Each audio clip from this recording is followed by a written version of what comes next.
don't need this.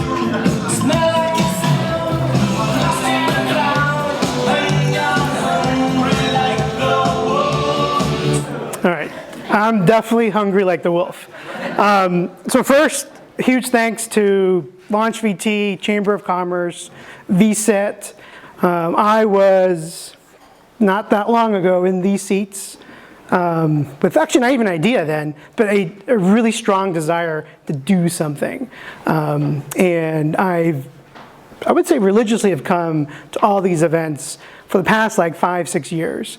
And so my hope tonight is to provide you guys with a little bit of my story, the things I did to kind of go from idea. I always call myself the dude in the basement. One time I was just the dude in the basement on the computer doing something, to raising money, having employees, and having a product. All right, so who am I? My name is Byron. I'm the founder and CEO of EZ-Probate. And what I'm going to share tonight is how to start and manage a modern startup. So just real quick, what do we do? We have automated a very tricky and kind of complicated process, which is probate. So very quick, probate is the legal process where you transfer assets after somebody has passed away to the rightful heirs. Normally, people use an attorney, and you go to court, you get a court order to transfer the assets. And so what we have done is we have empowered families to do that on their own without an attorney. So needless to say, I'm hunting attorneys, specifically probate attorneys. And so whenever you hear a startup story, they kind of have a typical flow, especially if the founder is now super successful and it's like 30 years after they started the company. It typically goes like this. Number one, be a genius. Number two, don't give up. And then you'll be rich in no time. So rest assured, this is not my talk. First of all, I'm a dummy. And I'm going to probably prove that a couple times tonight. Number two, I give up stuff on all the time. Just last week, I gave up on my dream of becoming an Instagram model. I'm not entirely sure like what went wrong. It's probably the hashtags or, I don't know. I might revive that at some point.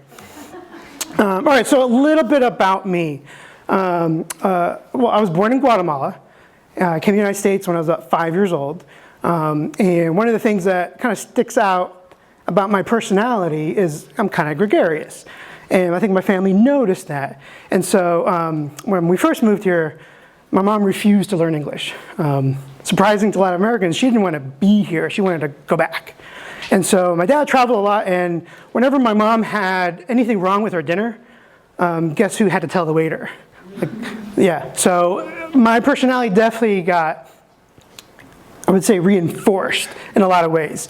So my goal tonight is to also share a little bit about me so that you can understand how I got here. This isn't the only way. If anything, it should be a big warning, like, warning, do not do this at home. All right, so gotta start somewhere. I graduated Penn State, pretty handsome fellow, I think. So I was a science major. I was physiology. And remember the whole quitting thing? I actually was going to go to med school. I wanted to go to med school. But Penn State has a great program where they kind of make you follow a med student for either a weekend or a week. And then I was like, I don't want to give up my 20s. So I came to Vermont let's see, I was 22, maybe 21 at the time. I came to Vermont as a pharmaceutical salesperson. And I love the outdoors. That's why I came here. When I was in Penn State, I would... Oh, you know what? That is a customer. I thought excuse the ringing. I guess that's a good sign, right? We're making business. This is distracting. All right. Yeah. So I came here because I love the outdoors, and so much so that I basically spent all my time there. So I was a pharmaceutical salesperson, and then I met somebody. I met my lovely wife. And I literally said to her, let's quit our jobs, sell everything we have, and travel for a year. Oh, and let's get married along the way. And so she said yes. We traveled forever. We slept in the truck several times, traveled the world, and then completely ran out of money. Now broke, coming back to Vermont, I was like, I think this is the perfect time to become a financial advisor. So this is kind of, to me it's very impactful for two reasons. So Morgan Stanley, Dean Witter, now it's just Morgan Stanley, now it's, I think it's Morgan Stanley, Smith Barney, well, a lot of mergers. But I actually was the last graduating class at 2 World Trade Center. So I was there the entire month of August 2001. I actually tried so hard to be in the September class, and we were on the 60th floor, which is right where the plane hit. Luckily for our company, nobody, or Morgan Stanley, well, few people died, mostly because they refused to leave the building. But alas, I started at really a crazy time to be a financial advisor. Who remember, well, a story for another day. So obviously, very hard time to be a financial advisor. I dare say I became successful at it. And then something else happened. The crash of 2008. This not only represents my emotional state of being, as well as my wealth. And that's when I felt a really strong disconnection with what I did. Essentially, I felt no joy and fulfillment on helping rich people get richer. I'm not saying that there's anything wrong with it, because lots of really good people work in the financial field, but I wanted to do something different. And I'm going to start the story here because I wouldn't say broke again, but I would say I lost a fortune. Small fortune, medium fortune, however you want to define it, it was a fortune to me. So it was a very challenging time, and this is kind of the background of where I started. All right, so I do have Byron's foolproof starter plan. Number 1, fail at something. In fact, the more spectacular and the more colossal your failure, I think the better you'll be at actually when you find success. Number 2, go to therapy. My wife can attest, and I feel comfortable saying this, we've gone to marital therapy, I've been in therapy myself. It was several years into the marriage that I kind of came to the realization that I'm the asshole.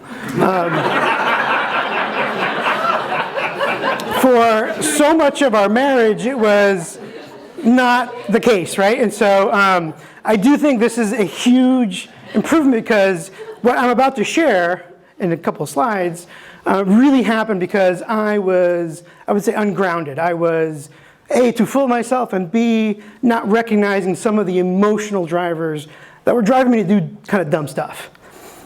I would say fix something, whether it's a product or a service or something. Make sure that whatever you're doing has value. I mean, who needs another app to whatever, right? So I would say make sure that you're doing something that is meaningful. Understand the unit economics. I'm just kind of curious, who has heard of WeWork, Uber, right? They've been in the news, mostly because they lose Uber's amounts of money. And oftentimes, startups get in this role of you have to grow at all costs. And if your product and service loses money every time somebody uses your product and service, that's going to be a big trouble. So understand the unit economics of your product or service. Ask for help, ask for money, ask for something, and be totally shameless, i.e. don't be shy, and definitely look for help. And then last one is grind. Whatever stage you're at, it's always a struggle. It's always very, very hard. And so I would say those are my quick foolproof plan to have a startup. And remember that it doesn't happen quickly. You simply don't get rich quick. I've tried. All right, so my huge, spectacular, colossal failure. So imagine me with a suit. First of all, if anybody who's at VSET probably can't imagine me in a suit, because this is all I wear. I'm in a suit, being a financial advisor. In fact, I'm a certified financial planner. I'm like the PhD of financial advisors. And I hated what I did. I was desperate to get out. And so what did I do? I bought a business. So my wife and I, April 1st, yes, April Fools, my wife and I purchased Climb High. So who's from Vermont here? Anybody remember the name? All right. So Climb High, if you recall, was an outdoor gear store, and they did a lot of stuff with the outdoors, but mostly they were a wholesaler. I didn't know this. The founder, Helmut Lennis, they actually brought every European brand that you can think of to the US. And so, long story short, Mammut bought them. They didn't really want the retail store. They kind of shut down, and I bought it for almost nothing. But I was so desperate to get out of my current job that I did some really stupid stuff. Namely, not understand unit economics. I drove the bus way too fast and hard. I tried to grow, and my mind was like, a couple months, I'll have enough of the money, I'll make enough in this to quit my job. And that was really a disaster. I can tell you more about that later. But needless to say, absolutely horrible disaster. And it was all my fault. So definitely owning up to that. But my thought on this is, if you fail, make sure, A, you don't go to jail, right? That the failure doesn't literally kill you, and then you can actually learn something from it. So what I learned from it is that I wanted to start a business that had three things. Number one, make sure that I had an intellectual advantage over the customer. Not necessarily like in a mean or bad way, but i.e. they need me. If I'm selling Patagonia jacket, well, so is half of the websites out there. So, what distinguishes Climb High with, XYZ company? Number two, make something hard easy, right? So, I've been using TurboTax or some kind of tax software for years. I never understood how anybody actually does it by hand, which I think some people do still, because I think the post office still prints them or has them. But for me, TurboTax or any equivalent is the way to go. And then make something expensive less expensive. So I had all of these things kind of rattling in my head when I met my nemesis, and that is the probate attorney. So in 2012, I became an executor, and I had to deal with not this specific person, but very, very similar. This is sort of a joke, and I mean this jokingly, but also very, very seriously. If I could commit harm to somebody and get away with it, the probate attorney that did the will and the trust that I was in charge of, I definitely would. Due to his complete and utter incompetence, it really caused a lot of family harm. Again, a story for another day, but it was very, very challenging. I would say one of the reasons that I think Climb High didn't work, besides me being a jerk, was really the emotional stress and the time and commitment that I, the executor, had to do over the process, and it was really, really challenging. So I meet the attorney. I go through the probate process myself. I didn't use the attorney. I probated the estate without the attorney, and that was it, because essentially, what are you going to do with that? I've never been an executor again, and probably never will. But all of a sudden, I got a call. My friend's mother calls and she says, "Can you help me?" And so her mother passed away. The attorney wanted to charge $20,000 to probate an estate in Pennsylvania. I was like, And so I helped her, and then before I knew, I helped maybe four other people in 4 different states. And then I was like, this is it. This is the idea. It has all of those. And because I had done Climb High, I knew how to, I call it internet, i.e. I knew how to run a website. I knew how to spend money on AdWords. I knew how to attract people. So then I set out to build an MVP. And that's a minimum viable product. So this is a very, very hard lesson that I learned at Climb High. Number one, you can actually de-risk your idea. How? Google AdWords. Google AdWords is free. Well, not to make an ad, but to use the product. And so when I said, I think there is a service here, sorry, it's not super clear there, but essentially what you can do in AdWords for free is look to see what people are searching for. So for example, here it says that 50,000 people search every month for the word probate. About roughly 25,000 people are searching for probate attorneys, how to probate a will, how to probate a will online. So all of a sudden you're like, oh, boom, right there. There are people searching for either the idea I have or the product I will create or have created. Number two, about building a minimum viable product is it doesn't have to be fancy. So a little bit of an advantage on my end, my first language is Spanish. So I went on what was then Elance, now Upwork, and I searched for literally a Guatemalan coder. And for $2,000, I built the first version of EZ-Probate. And so we built a website, I had a questionnaire. You can find all sorts of great people to work with for very, very little to essentially start some kind of idea or some kind of product. And so I went off into the world with a very inexpensive website with an idea, and I started to attract customers. So the other thing about kind of launching an idea is most people think that you need to be secretive. That you can't share your idea, that your idea is so special that if you actually whisper it into the world, someone's going to steal it. That's so not the case. If anything, your idea probably is half-baked, borderline sucks, and somebody else has thought of it, right? However, it's the execution that matters.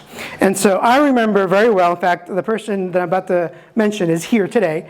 I remember very well when I had maybe 7 paid customers. 7! I was like, all right, I've proved this, I can do it. And so what did I do?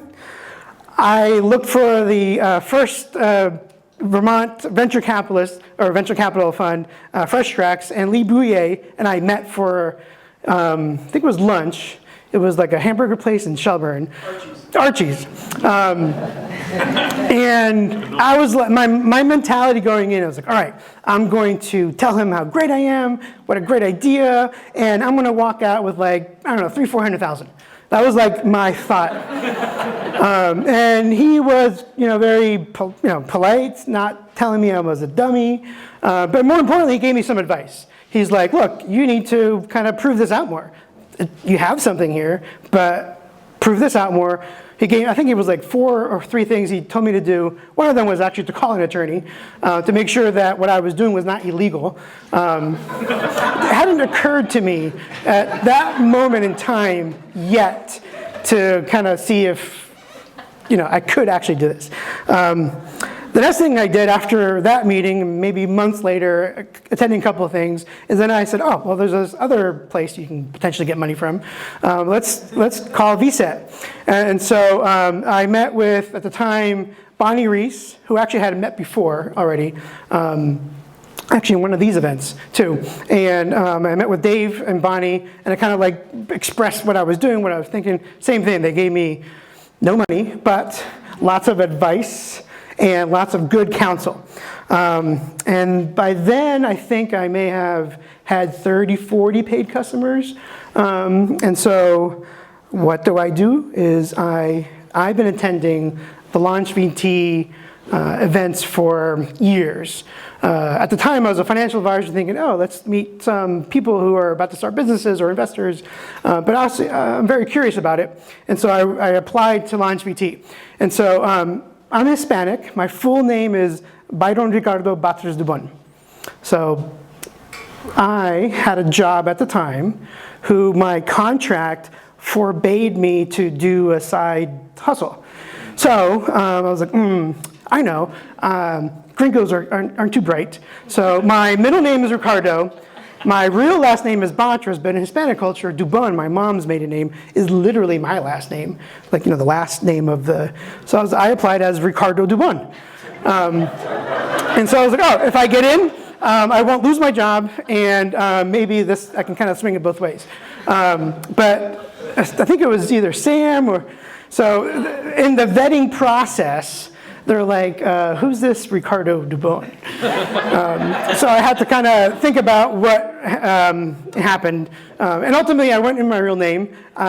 This is definitely a story for the day, but I actually got fired at my day job. the day before I had to decide whether or not to accept Launch VT or not. The only thing I'll say about that is I hold my head extremely high over why I got fired. I helped the customer. Well, it's funny. I got fired for a very good reason. I can tell you later. All right.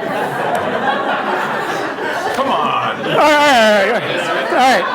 So at this time, I'm like 2 years into EZ-Probate, and I'm petitioning courts, and I'm helping people, and it's kind of rolling. And I'm basically starting to make as much money at EZ-Probate as I was on my job. And so I had a customer who had my former employer as the corporate trustee. And so she was really mad at them. And because essentially they were just wasting money, because they're just like, they just waste money. And so she asked me, can I get rid of them? I was like, oh, of course you can. I was like, section blah, blah, blah, blah. And so I helped her petition the court to remove the corporate trustee. And so said former employer didn't realize what was happening. And I remember I get a call from like a department. I was like, hey, we got this petition. What does it mean? And I'm just like, they're petitioning you to get out of the trust. And they asked me, do I have to attend? No. So former employer does not attend the hearing. Petitioner's like, hey, we don't need them. The court's like, okay. So unbeknownst to former employer, there was a new Vermont law at some point that said corporate trustees have to annually do an annual report to the court. Said former employer never did it. Said former employer was in contempt of court, and somehow I was responsible. Anyways, so that's how we got out of it. Also, the Vermont Small Business Development Corporation. When Karen and I were struggling with Climb High, we went to them several times. In fact, they gave us a lot of advice on how to sell the business, which actually we are potentially very close to selling. I still have it. That's, again, another story. And I could not say enough about the people at VSET. So Dave, Bradbury, and Samantha are just some of the best people that you can talk to. They, tolerate me. I'm in a mic, so I don't know how loud it is over there, but I'm loud. They really are a huge benefit both to us who are there at the Vermont Center of Emerging Technologies, or when I was kind of coming in and be like, this is what's happening. How do I do this? How do I do that? And so definitely socialize your idea and look for people to help you, because really there's a lot of resources, including people like me who are like, 1 year, well, I guess I'm 2 years into it, but like barely out of the how do I do this phase. So definitely socialize your idea. All right, so oftentimes people get stuck on the details. I'm not generally a detail person. I'm not horrible. However, I'm definitely practical and efficient. So when people say you're going to start a business, you need a business plan. I think totally true. But are they really that necessary? So business plans are a waste of time. Changed my mind. I'm not saying don't do one. Just don't spend like 3 months and like pouring everything you have into thinking the plan is going to happen. And so this is a real business plan that I presented my potential investors. I called it the Mike Tyson business plan, because everybody has a plan until they get punched in the face. And the idea behind my business plan was not to like ridicule the planning process. I think it's very important. In fact, I'm a spreadsheet nerd, so I have spreadsheets everywhere. In fact, this is a funny story. When I proposed to my wife that we leave everything, I had a spreadsheet. I sat her down and was like, here's the spreadsheet of our year. We're going to spend, we're going to spend $35 a day, whatever. And no, you never, ever, ever go exactly as planned, right? And so the idea with my business plan was to simply show what the key things I wanted to accomplish, the key things that I didn't know, right? So there are things that I know I didn't know. And I wanted to set out how we would find out what we needed to know in order to improve that. And so I actually do this regularly. Every 6 months or so, I redo the Mike Tyson business plan. Very similar format. It's kind of like the 7-8 things that I want to accomplish. How am I going to accomplish? What's the cost going to be? And such. And you'll notice it's a Google spreadsheet or a Google document. So I send it to the investors. They can comment in real time back and forth. And it's actually, I find it very productive in a process. Happy to share it with anybody afterwards as well, or in the future. All right, so now you have an idea. It's not quite half baked yet, but now you say, okay, what do you do next? Well, you're gonna need money. It might be your money. It might be somebody else's money. I recommend somebody else's money. And there are different tactics to do that. So first you gotta form a company. And so, we don't have to get into all the minutia, but typically you're going to do an LLC or incorporate, S corporation or a C corporation. The reason you want to have a formal separation between you and the business is really twofold. Number one, if something happens to the business, i.e. you're sued or your product hurt somebody or whatever, you don't want your personal life to be impacted. And vice versa, it's very good to separate your personal life and your business, and if you're going to take money from strangers, you're going to need a formal entity to receive it. And so I, with Climb High, did not use an attorney to form the corporation. Plenty of tools out there, Rocket Lawyer, LegalZoom. There's so many free tools out there to literally do the articles in corporation. So definitely encourage everybody to research that. I can talk about that more as a question later. How do you value your idea? How do you value what is, what you're asking for? There is no good answer, sadly enough. I wish there was a formula, but like either you have revenue, but are you valued at your current revenue? Because if you're a good company, you should grow relatively quickly. Or maybe you have no revenue, but you have a good idea or a prototype, whatever. So there are a couple of different ways to value a company. Number one is you literally punt it. You're like, I don't know, let's just figure it out later. That's what a convertible note is. A convertible note is simply somebody's going to loan you money. I'm using air quotes because the note is never designed to be repaid as a loan. It's designed to convert into equity. And the idea behind the convertible note is you basically don't know right now. Let's kind of evaluate this, X months later. And then the terms of the note determine kind of how much equity the investor gets. There's a method called the Burkus method. I'm actually going to explain that in a second. There's a method called the risk factor method. These are the methods that I essentially went to investors with. Ultimately, there's the lead investor method, which is what happened to me. Is a lead investor was like, you're worth this. I was like, okay. And then we went with that. And I mean, that's a true story. This is a spreadsheet that I had. This is the Burkus method. Is your idea sound? Typically you have like a max of 500,000 value for each cell, but I gave myself more. Do you have a prototype? I did. I actually had a working website, even though it was me kind of doing all the work manually. But I was proving, I was selling, I was already in business, if you will. Management team. I gave myself $1, not because I don't value myself, but like I'm just a guy in the basement. Like, what do you? I have no team. And then, is there any strategic partnerships potential? Really, for us at that point, no. It's not like I can go to Walmart and all of a sudden have my product distributed in every store, right? So there's no strategic value. And then product rollout. Yeah, I had a product there.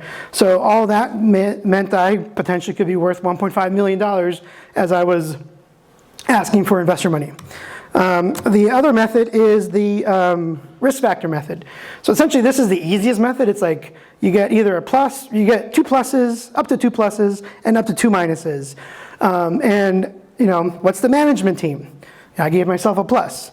Essentially like Byron's great, but he's just one person. What's the stage of the business, and so on and so. So in that method, I kind of came up with a 2.5 million valuation. And keep in mind that this is all like monopoly money. There's no I didn't get $2.5 million. You're really trying to figure out for every dollar that you get from an investment, how much are you giving up percentage-wise of the company? And that's generally what you're trying to figure out. And then I came up with kind of a hybrid. It was not necessarily a convertible note. I came up with a Byron method. Basically, you should go higher than this, and let's kind of punt it 18 months, 12 months, whatever, kind of like a convertible note, but let's just say, let's evaluate, if I'm right, if my factors are right, well then we should be higher. I should be valued higher. If I'm wrong, then we valued lower. But again, for me, I was fortunate because I had a lead investor who basically said, I like your idea, we'll value it at 2.3 million. I was like, okay, done. I got my first check, and there we go. So after you raise money or figure out how to launch your product, you're going to have to start managing customers, employees, all that stuff. And us kind of founders, generally we're horrible at that. Why? Because we're visionaries, we're salespeople, we promise, and oftentimes we don't really understand what it takes to deliver on that promise. And so here's what I found that was helpful for me, and I think will apply to many of you trying to launch a company. Number one, you have to manage your customers. So that's called the CRM. I use Pipedrive still. There's tons of CRMs out there. This is just the one I use. And so here is my sales funnel. Anybody on the left is very cold lead. Anybody on the right is very warm lead. The goal is to get people to the left, to the right. Don't worry about the details. The pipeline is how this is managed. So you create your stages, and then it'll remind you what to do. Anybody that's here in red is like telling me, hey, you haven't talked to that person in X number of days, you set that time. So basically it just helps you.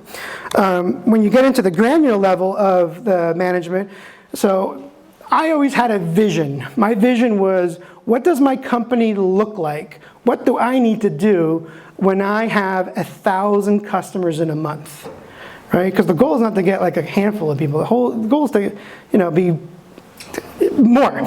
And so if I have a sales team, how are they going to know what I said to the customer 2 months ago or 3 months ago? So you have to have a system to kind of communicate. And so that's what this really does. And so here is actually a real live kind of look at somebody. There's some notes in there.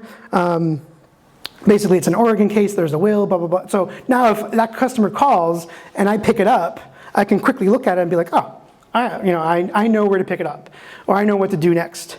So again, CRM to manage your customers. There's no right answer to this, but Pipedrive is very, very easy to use and not that expensive. You can get started for like 12 bucks a month. We're on the professional plan, $50 a month. So again, CRM is something everybody should have. Now, we like automation, right?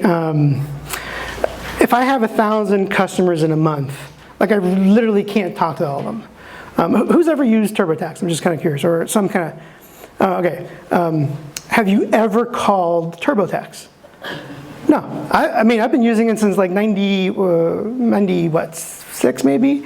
I've never once called TurboTax. Why? Because the system just like, I answer questions, it spit out the form, sometimes there's a help desk, whatever, so I've never called them. So that's kind of the model that I've always tried to build. And so this is a system called Intercom.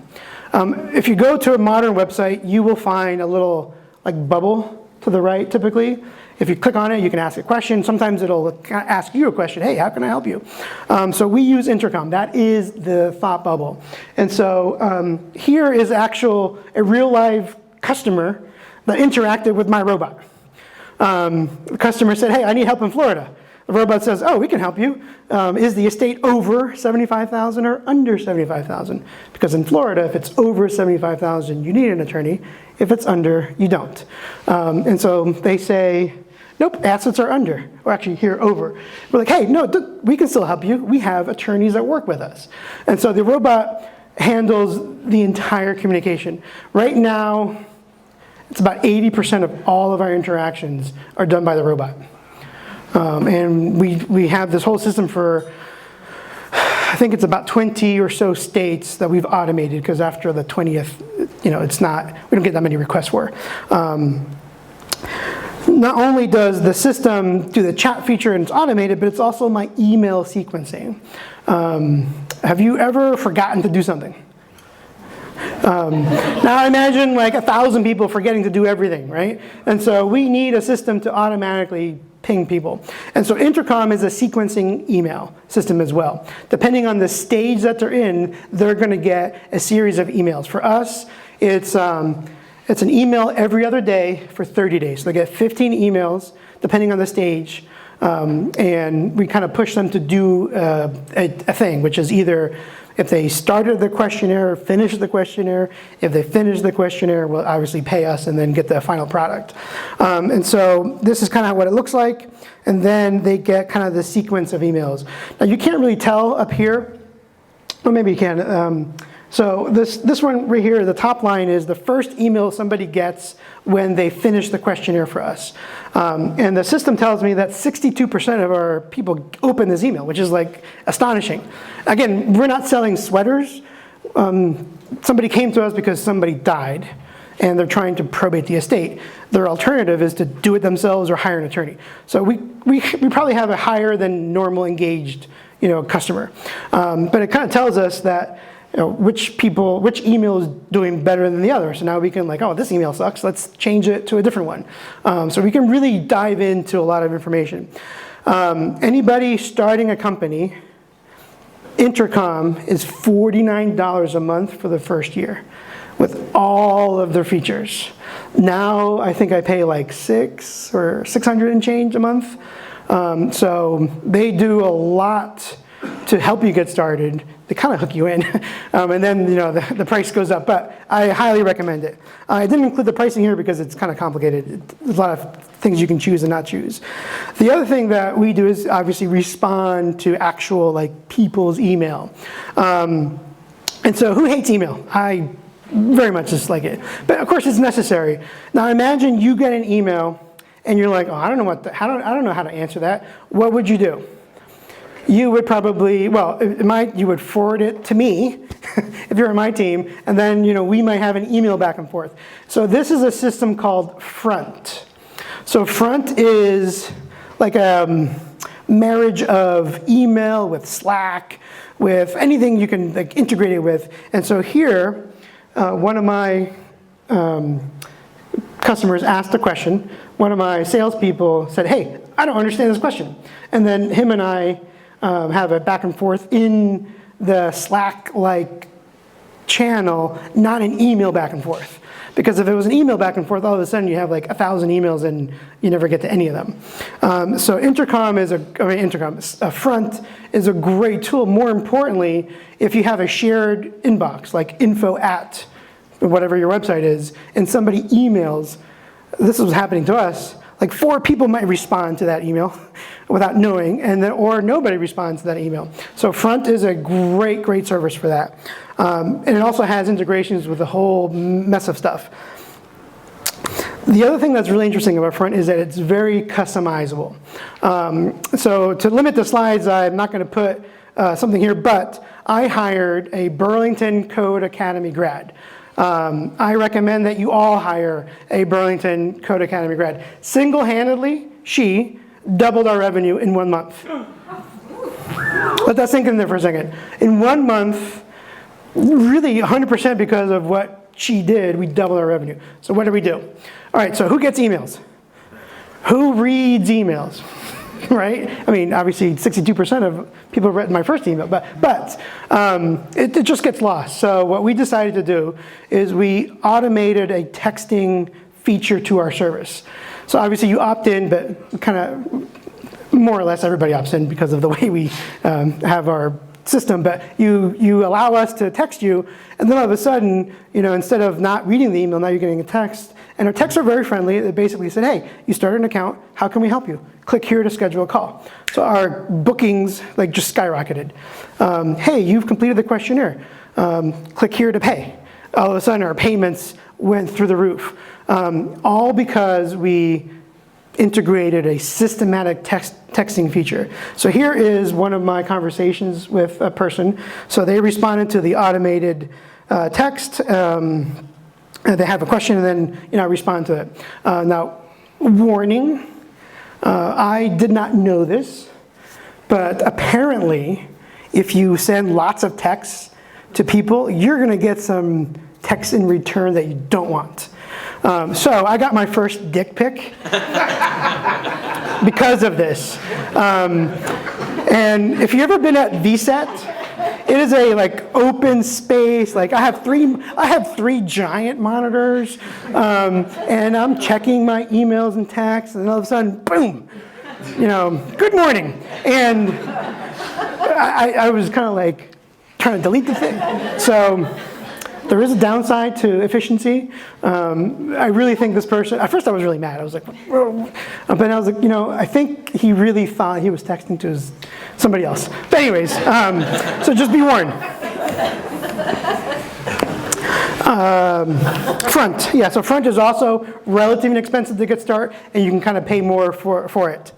Again, highly recommend it. For us, it's the best way that we communicate to each other, and then also with our customers. And I actually also have, it should be noted that I have remote workers.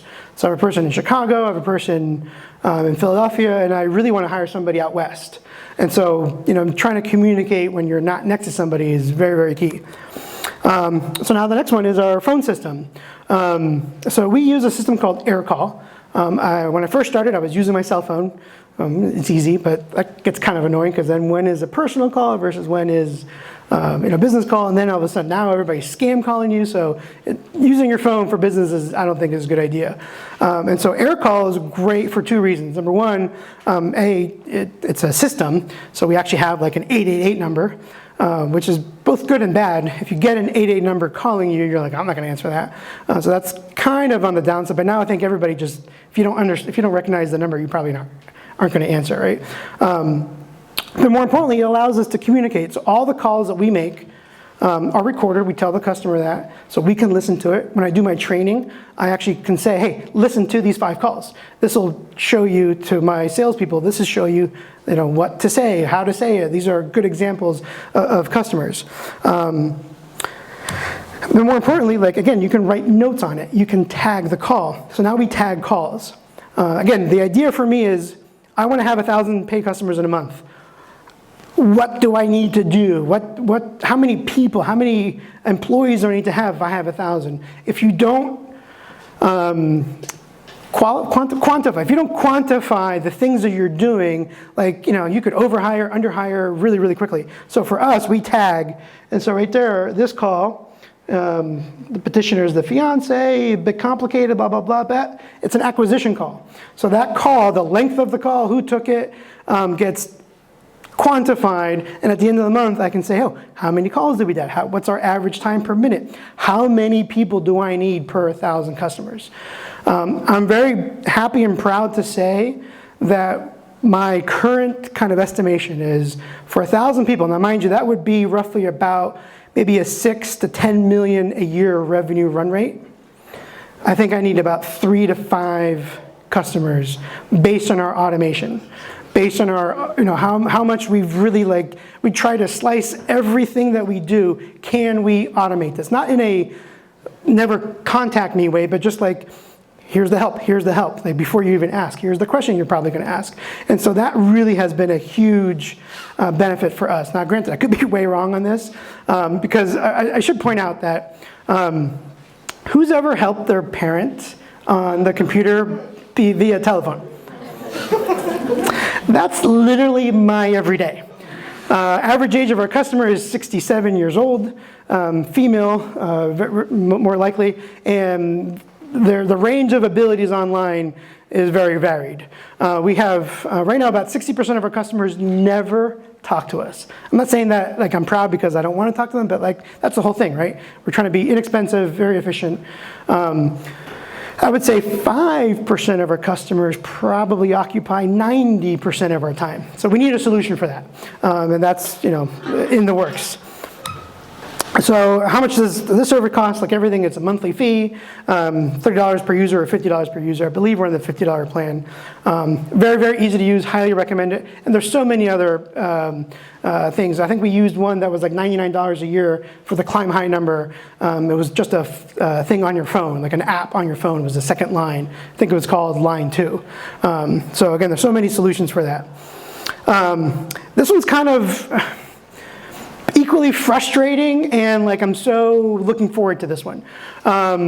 So again, not a detailed person. I have nobody necessarily helping me on the admin part of the company. It's just me. And so I need a solution that does more than I can do. So this is a company called JustWorks.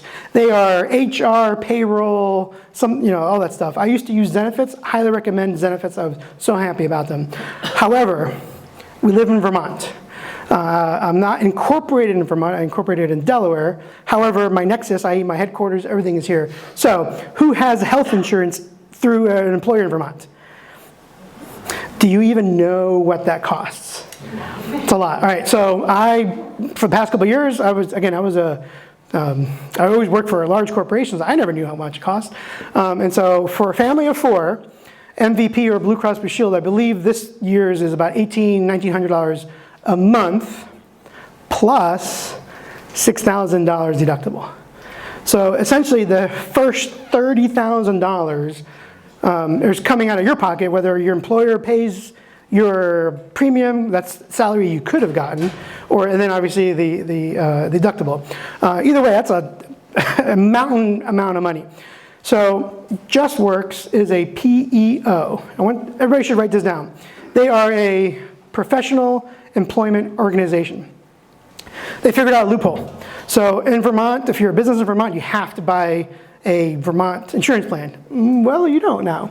And so what these guys do is technically me and all the employees are actually under the tax ID of this company. So now all of these little tiny businesses, I got 2 full-time employees, 2 part-time. They all kind of get lumped together in a risk pool. Now the family of 4 plan, which kind of is what we are, is $1,100 a month. Same $6,000 deductible. Plus they do all the payroll and all the other stuff. So if I have 10 employees with a family of 4, I'm basically saving $80,000 to $100,000 by using them versus the 2 options here. These guys are phenomenal in the other stuff. I actually put the prices here. So this is my official plan for employees that come on board, and the family of 4, $1,100. Obviously, there's other choices, but that's the one we chose. So there's definitely tools to manage and reduce costs, but more importantly, these guys they do so much stuff. Like I don't have to file my withholding reports. They do it. They do all the W-2s. They do everything. It's amazing. They cost for the basic plan without them providing the insurance is $44 a month. Them providing the insurance is $90 a month, which is a huge, huge savings, and they totally get rid of a whole bunch of the work that you have to do. So that's the extent of the tools that I thought might be helpful for you guys. I do have a plug, so I'm going to promote something. And so I have a question for you. Most of you are adults, I think. Maybe, or functioning or not, that's probably to be determined. Who has a will? All right. Did you know that you having a will, you've given the executor basically the equivalent of having the root canal every month for about 12 months. So a will has to go through probate. That means that your chosen executor will deal with that jerk attorney that I pictured earlier. Well, we have a solution for you. So we have the EZ estate plan. We kind of a soft beta launch. We will produce a trust, a medical power of attorney. So essentially, if you can't decide for yourself what to do, hospital-wise, somebody else legally can.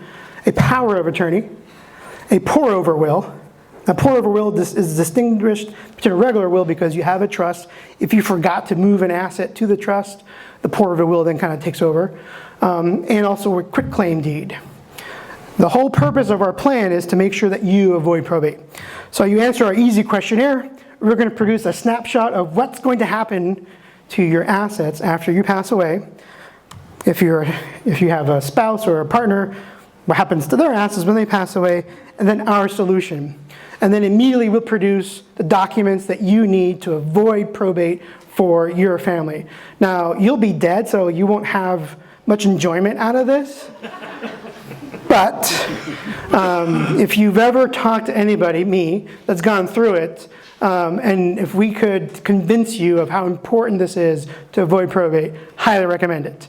So that's my little plug. We charge $300 for the complete package if you're single, $500 if you're a couple. Compared to an attorney, it's almost like $3,000 to $5,000 just to do that stuff. And get this, most people, don't have a will, right?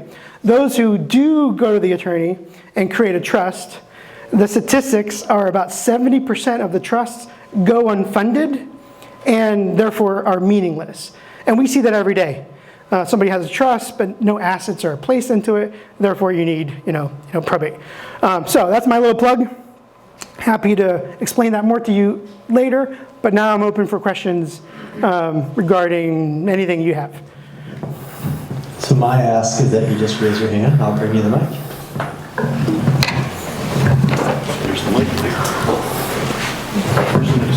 there. Are you still married? Yes. My wife is, careful. She's here specifically to fact check me. That was a good question. Everybody still does. I often do. Hi, great talk. So where's the line between what you can provide and practicing law without a license? Great question. So companies have gone before me and kind of drawn the line. Let me start by saying, unfortunately, guess who decides what is practicing law? Anybody? Attorneys. So imagine for a second that you're driving your car to work and you're obeying the law by following the speed limit. Do you need an attorney to tell you what the sign says the speed limit is? No, right? Like there's so many aspects. So the question is, it's very hard, but also very easy. So there's a lot of cases that as our system, we don't provide advice. You answer our questionnaire, we spit it out. If you tell me this happened to us, that the person's full legal name is Janine, let that sit with you. The full legal name is Janine. That's obviously not the full legal name. We spit out Janine on the PDF, right? And so we don't give advice. We don't practice law. So I think I'm stepping on the lots of bar versus somebody. The Bar Association of something has sued somebody. The courts have ruled that as long as your system acts like a mail merge, mostly only, then it's fine. But essentially, LegalZoom, Rocket Lawyer, all these other companies have already kind of paved that way. A little hazy, but that's essentially the answer. Can you talk about your decision to hire your first employee and what factors you took into play before making that decision? Yes. So I first started with 2 part-time people. So that was relatively easy. I could afford it. I could kind of like more or less get the hours, and I needed help. Like even though we were automated in, when I first launched the new website, we were automated in 2 states, California and New York. But obviously that's a lot of states that aren't automated, so I had to kind of like, still do the stuff manually, and so I needed help. The first employee full-time, I should replug this, was another huge colossal disaster. I hired an attorney, so you've heard me, right? And probably worth a talk in and of itself, but it was by necessity. I was feeling that I needed more of a not accreditation, but like kind of proof, like, hey, we're not dumb people, look, we have an attorney. And so that kind of played into it. But ultimately, I think the mistake I made was, and I later read this in an article, we're a helpful company, i.e. we help people. Like, I literally help people every day. Like, that's kind of our genesis, right? We are here to help you, our customers. And this person, beside him being an attorney, was really not helpful. He was kind of a jerk. And I should have asked him, name the last time you helped somebody. Because I guarantee you he would not have been able to answer that. And so that was a mistake. But my first real good hire really was out of necessity. I also had the revenue and funds to hire them. And so I needed help with sales because the idea is you have to replicate yourself. If I'm on the phone with customers all day, like, the company won't go as forward as fast if I can train people to do what I do. So I guess that's kind of how I did it. Does that make sense? Sort of. Question I have is the last slide you had up there where you had numbers. Okay, for the health insurance? No, not health insurance. Business plan? Yes, no, it was the business plan. You had a slide up there that showed what somebody's net worth was. The snapshot of. So explain to us what that would look like if it went to probate and an attorney took care of it versus if you took care of it. Did I pay you to ask that question? I'm so glad you asked. All right. Sounds like you might have another salesperson. I'll take you on, okay? Okay, so. All right, so the question was, explain the slide of. All right, so I am. There we go. Oh, did I go through the whole thing? So my background is I'm a certified financial planner, and so I used to help people, specifically rich people, avoid probate, avoid estate taxes, death taxes, through the planning process. And so what we have here is you have a couple columns. You're going to have things that you own individually, right? In this case, Jane Smith has $352,000 in her single name. Bank account, the house is in her name, cars, that kind of stuff. So all assets that you die with in your single name will go through probate. Jointly held assets were things like last year, I owned our house with my wife jointly, rights of survivor. When she kills me, the house would transfer to her automatically without probate. Right? Now, upon her death, then that house would be a probate asset. Retirement assets are contingent upon a beneficiary. So my retirement accounts, which now are kind of small, the primary beneficiary is my wife. If she predeceases me and I don't change that beneficiary, and I die and she's the sole beneficiary, then it's an estate asset because there's no living person to receive it. Same with insurance. So what we do is we basically say, red, stop sign, is danger. Yellow is, hey, it kind of depends, the warning kind of.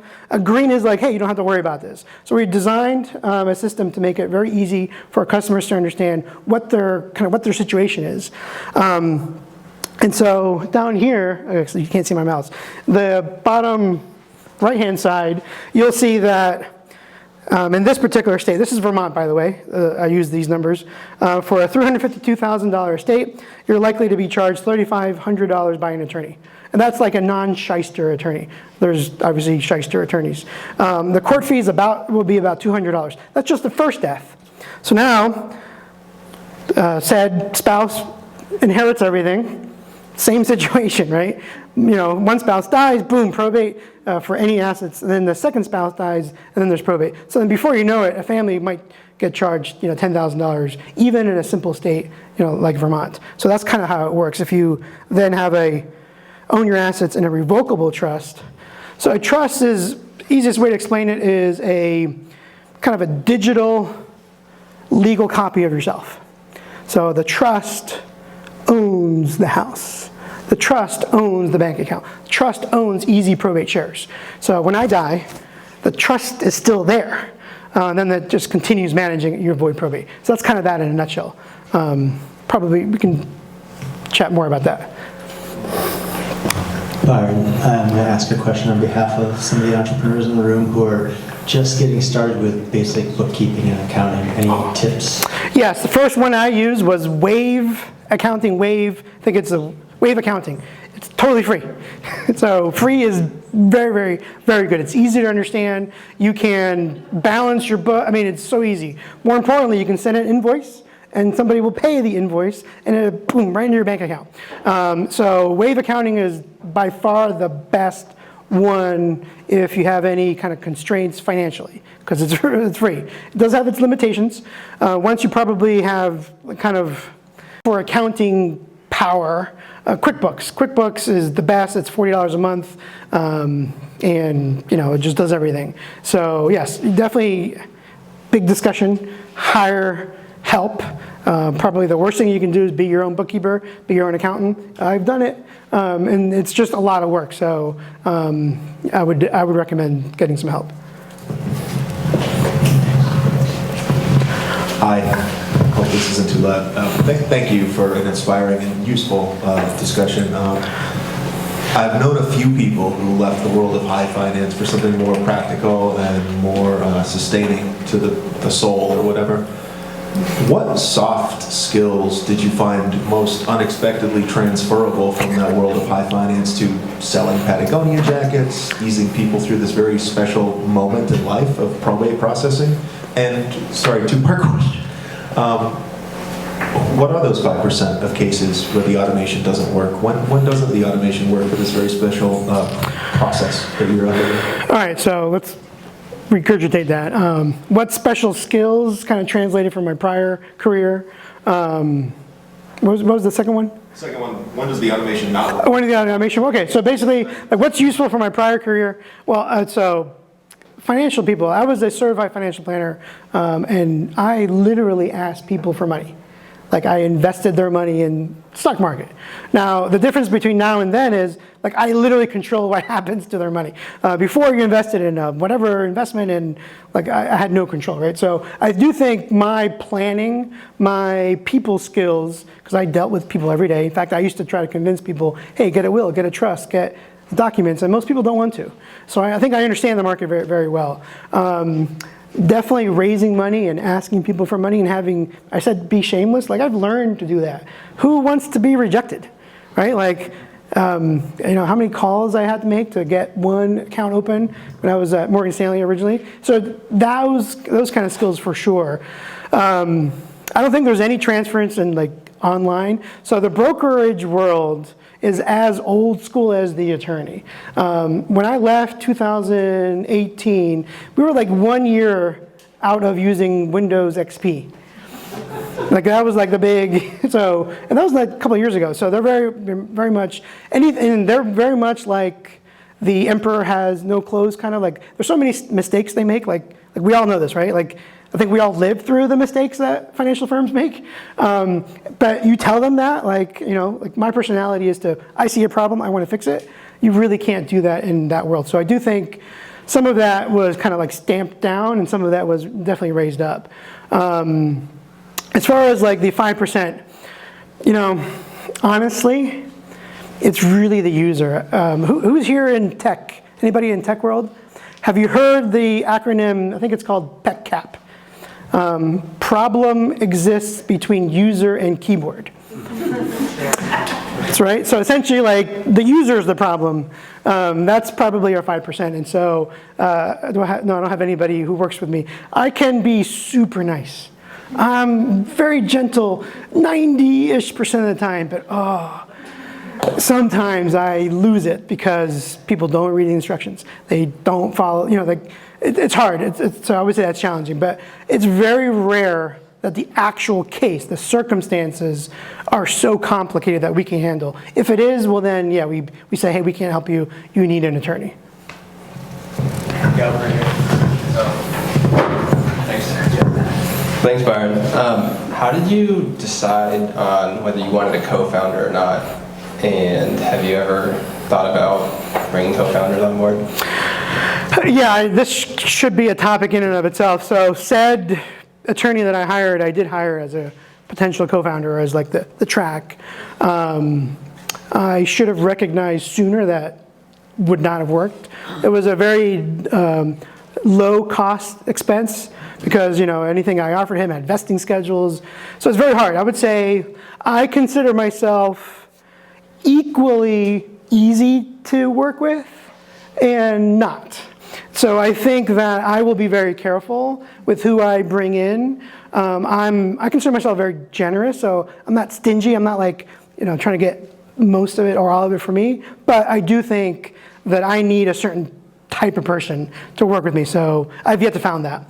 My thought, and I've broached kind of very softly with the first tech person I hired, like internally, if they would want to grow into like a CIO, CTO, Chief Technical Officer role. And she's not ready for that right now, but what would it take? So how could we grow her into that? So that is something that's on my plan, and I've carved out employee stock to address that. So I already kind of shoveled in a corner what would have been mine for those potential situations.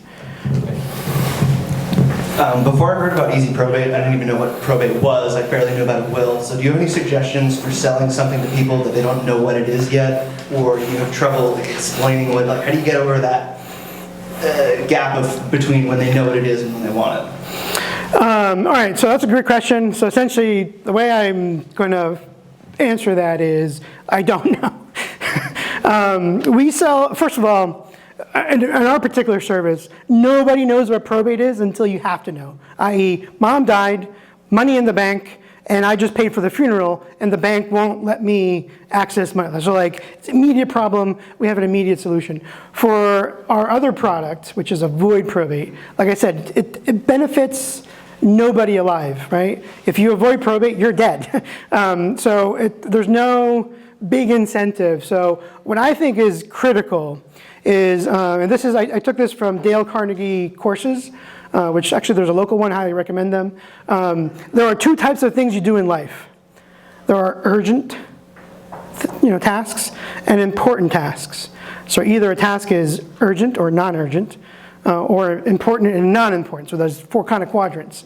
It is so rare that any of us do the non-urgent, important tasks. When you actually do those, your life changes. There's so many examples. So for us, what we decided to do is not go after the mass audience who could use us as an avoid probate. What we're doing is, I already have roughly 600 customers. 600 people have paid me to help.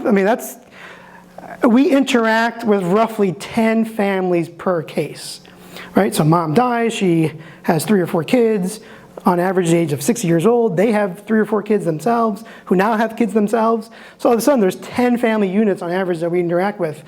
Guess who now finally understands the importance and the urgency of avoiding probate? So that's who we were going after, is just our current customer base. We have built, I dare say, and I sound self kind of promoting, but I think we have built, customers trust us the most out of any company they've ever interacted with. Because what did we do for them? We helped them at their worst. Mom died, husband died, son died. Probably the worst cases I deal with is, not worse, emotionally, hard one is when dad calls me and says, hey, my 20, 19, 16-year-old son passed away and has XYZ bank account or whatever. Those calls are ugh. Very happy I'm helping them, but they're very hard. Anyways, and so marrying that urgency and importance is very key for us. UX, which means user experience, we try stuff all the time. Some of it works, some of it doesn't. So I think it's just really iterating, but also kind of being yourself, having yourself gone through the process. I was the executor. I literally know. I can empathize, I can talk with them and say, I've been in your shoes. I've had crazy beneficiaries demanding this, demanding that. So empathy, I think, is very key. All right, one more question, and then maybe if you're okay sticking around and chatting with folks.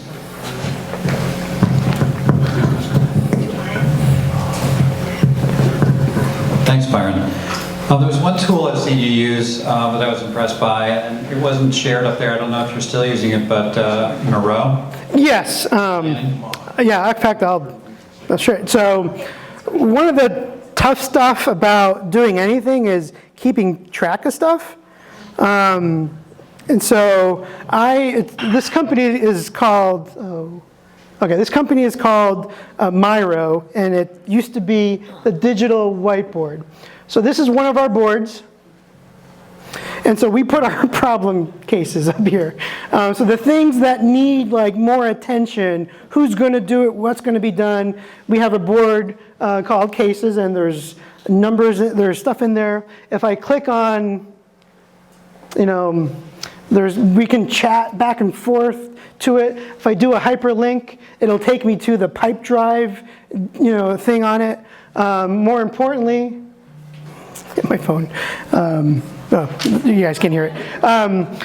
More importantly, we also kind of do our strategy with it. And so this is very messy, but so this is kind of like my business plan. And so what we've done here is we just kind of like map it out. These are the things we're going to accomplish, who's going to accomplish it, what are the extra services we're thinking of doing, what are the extra services that we're going to do, and then I can share it with somebody. I can take a video and kind of share it to one person of me kind of like walking through. So this is having a digital whiteboard. And so Greg, he's the owner of the Blue House Group, who is the company that is doing our technology. And so I actually have a board for them. Do I have it up here? So this is like my idea board. And so when we have an issue or a problem that we are kind of like thinking of solving, we first kind of integrate it ourselves. There we go. All right, so